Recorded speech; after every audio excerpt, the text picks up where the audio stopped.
బావా ఆ, ఏం చేస్తున్నావు? అన్నం తింటున్నా. అవునా, తొందర తింటున్నావు.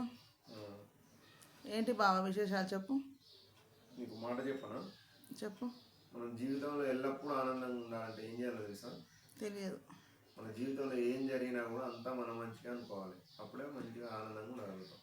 అవునా, ఉమ్. ఇంకా ఒక పొడుపు కథ ఏనా చెప్తావా? ట్రై చేస్తా. ఉమ్. కాళ్ళు లేవు కానీ నడుస్తుంది, ఆ, కళ్ళు లేవు కానీ ఏడుస్తుంది. ఏంటిదో చెప్పు చూద్దాం.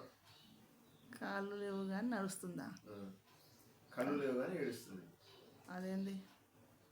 పొడుపు కథ. ఏమో నాకు తెలియదుగా. హాయ్ ఫ్రెండ్స్, మా మేడంకి అయితే ఒక పొడుపు కథ వేసిన, తను ఇప్పుడే పోతుంది.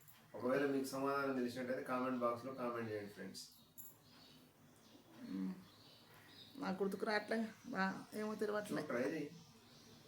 మన ఫ్రెండ్స్ ఎవరైనా చెప్తారో చూద్దాం కామెంట్ బాక్స్లో.